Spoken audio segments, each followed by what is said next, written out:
Hello student, आज हम देखेंगे chapter number 5 continuity and differentiability. ये है हमारा मैथ्स क्लास 12 का। और इसमें हम देखेंगे कि ये कंटिन्यूटी आखिर होती क्या है। तो देखिए, सबसे पहले हम ये देखेंगे कि ये ग्राफ वगैरह किस तरह के होते हैं। तो देखिए, graph of a function, function कोई भी है हम उसका ग्राफ देखेंगे। तो देखिए, सपोज करिए हमारे पास एक फंक्शन है एफ एक्स इक्वल टू। तो देखिए इसका ग्राफ किस तरह से बनेगा, मतलब x की चाहे कुछ भी वैल्यू हो और ये y की वैल्यू मतलब एफ एक्स की वैल्यू हमारी 2 ही रहेगी, तो ये ग्राफ हमारा कंटिन्यू रहेगा। मतलब ये ग्राफ कुछ इस तरह से है कि इस ग्राफ को जो है हम विदाउट पेन को उठाए हम सीधा सीधा बना सकते हैं। इधर की साइड भी देखो सीधा जा रहा है, इधर की साइड भी सीधा जा रहा है।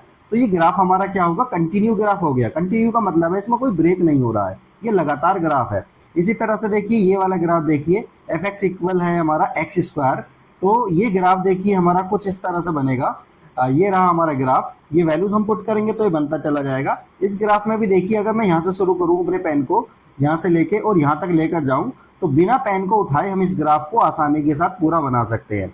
इसलिए आपने ये भी देखा होगा कि F x equal sine x का ग्राफ कुछ इस तरह का होता है। तो ये ग्राफ भी हमारा क्या है, कंटिन्यू है, कहीं भी ब्रेक नहीं हो रहा है। तो देखिए इसको और आगे चल के देखते हैं। इसी तरह से देखिए और भी हमारे ग्राफ हैं। सबसे पहले देखिए हम इस वाले ग्राफ को देख लेते हैं। एफ एक्स इक्वल है हमारा -1, 0 और 1।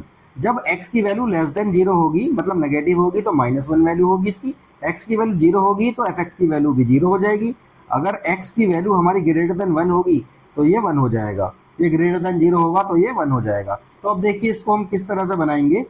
देखिए ये ग्राफ हमारा कुछ इस तरह से बनेगा। जब x की वैल्यू हमारी ग्रेटर देन 0 है, पॉजिटिव है, तो ये ग्राफ हमारा यहाँ पे इस तरह से आएगा, मतलब y की वैल्यू हमारी 1 आ जाएगी। इसी तरह से यहाँ पर देखिए, जो x की वैल्यू हमारी नेगेटिव होगी, तो देखिए ये इसकी y की वैल्यू कितनी हो जाएगी, -1 हो जाएगी। और जब 0 पुट करते हैं तो 0 हो जाएगी। तो इस तरह के ग्राफ को बनाने के लिए हमें क्या करना होता है, पेन को उठाना पड़ेगा। देखिए यहाँ पर ये ग्राफ इस तरह से सीधा चला जाएगा, लेकिन जब यहाँ आएंगे तो इस पेन को यहाँ से उठाना पड़ेगा, क्योंकि यहाँ पर इसकी वैल्यू -1 नहीं है, बल्कि क्या है, 0। तो यह 0 करना पड़ेगा, उसके बाद फिर पेन को उठाना पड़ेगा।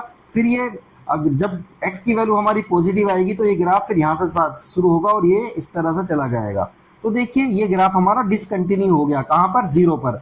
0 पर इसकी वैल्यू क्या आ रही है, 0 आ रही है। और 0 से ज्यादा के लिए इसकी वैल्यू 1 आएगी, 0 से कम के लिए -1 आएगी। तो ये ग्राफ हमारा क्या हो गया, डिसकंटिन्यू हो गया।